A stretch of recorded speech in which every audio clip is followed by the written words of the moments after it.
I woke up this morning when the man said on freedom. Oh, and I woke up this morning when the man said on freedom. Oh, and I woke up this morning with my man. In the struggle for civil rights, 3 extraordinary people stood up in the storm. Jackie Robinson, Viola Liuzzo, and Lena Horne. These are their stories. The first Negro player to play in the majors had to be a bigger man, a greater all-around athlete, as honest as Jesus, as clean as laundered white-on-white hospital linen, as pure as ivory, as emotionless as the Sphinx, as cool as skywater blue, just to get a chance to play in a sport made up of rowdies, drunkards, temper tantrum throwers. The racist heroes of America's national pastime.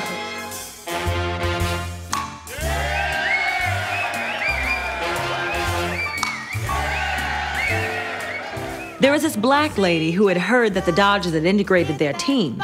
So she went to a game one afternoon and she took her little box of chicken to the bleachers in Ebbets Field. Now, in the very first inning, Jackie was walked, so he got on first. Next thing you know, he's stealing second. Then a few pitches later, wouldn't you know it, he stole third. Right after that, the black lady with the chicken stood up and said, "Lord, we just got here and we done already started stealing." One day, we played a doubleheader. The policy was that at the end of the first game, you would take your uniform and throw it into a pile. So when I left the field, like everybody else, I took my uniform and I threw it into the same pile with my teammates. The next moment, I saw the clubhouse manager walk into the locker room, and he took a long stick with a nail on it, and very carefully, he picked my uniform out from my teammates, my jockstrap, cap and all. And then he sent it to the color cleaners, which was probably about 20 minutes away. Hours later, while my other teammates were on the field warming up for the game, I sat there butt naked in the clubhouse. So finally, I get my uniform and I walk out on the field, late. I think I was called everything in the book. You would have thought I burnt the American flag. I cried right there on the field. I didn't want my teammates to see me, so I covered my face with my glove. At that moment, they had won. But it was only for a moment.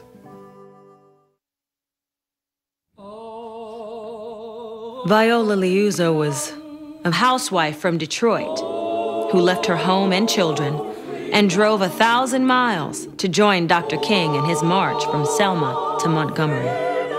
Of course, Jim didn't understand. He didn't approve of what I was doing. He said it wasn't our fight.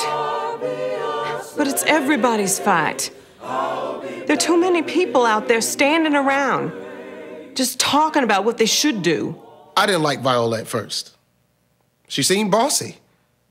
I mean, she was helping out and all that, but she was like a mother hen or something, and I didn't like that. At the time, I didn't want to be told anything by a white woman. I was only 20, and I had already heard way too much from white people.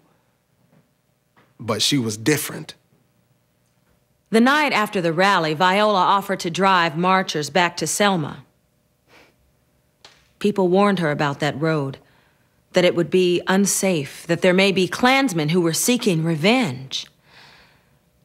What clearer message could be sent to outside agitators or race mixers than the execution of a white woman with a black man riding in her car through bloody Lowndes? Do you know how hard it is to try to accomplish anything in Alabama? My family's been bowing and scraping for scraps since I was in diapers and before. Even the best white people down here don't want to help us. They're too afraid to rock the boat or be outcasts. I guess the only reason why folks like you are down here because you feel sorry for us. Not because you care or understand. You know what we've got to do? We've got to dig deep down and find the humanity in everyone here. Now, don't worry. When I come back to Alabama, you and I are going to be laughing about all this. Unless, of course, Governor Wallace kills me first. Oh, freedom, freedom, freedom over me.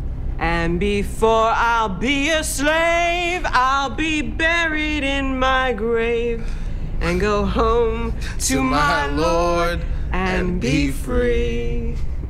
Oh, freedom, freedom, freedom over me. And before I'll be a... What does that guy think he's doing?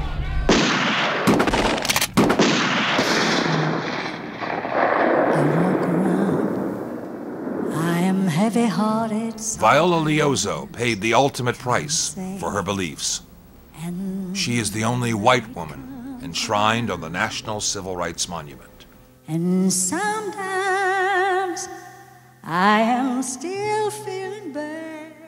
I read somewhere that life is unimportant, except for the impact that it has on other lives. You see, I was in Hollywood, but I was not of Hollywood.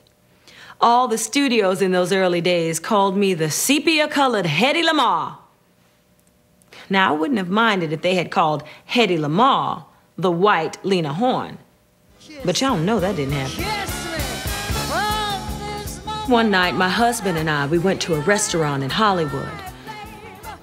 And one of those patrons called me a nigger. I have a temper, you know, so I just snapped. I started throwing silverware, and I threw a lamp at that fool, and before anybody could stop me, I threw an ashtray, and it popped him upside the head. Gave that racist fool 10 stitches. And the only thing that I regret is that he didn't need 20. I went home and went to bed. It took a long time, but I now know who and what I am. I no longer have to be a credit to my race. I can just be me, not the imitation of a white woman that Hollywood tried to make me.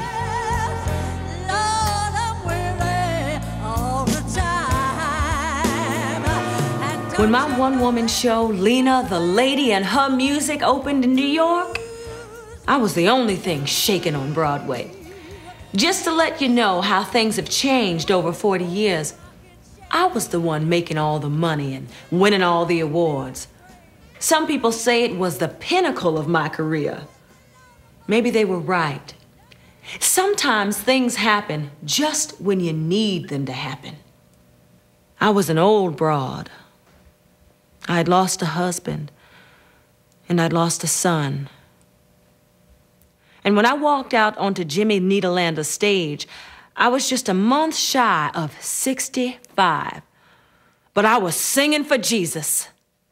And that crowd stood on their feet after every song and applauded. Every one.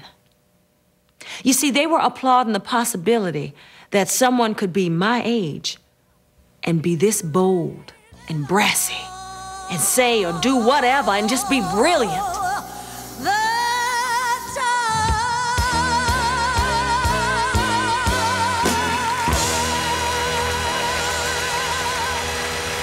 And ooh, child, that money was sweet, too.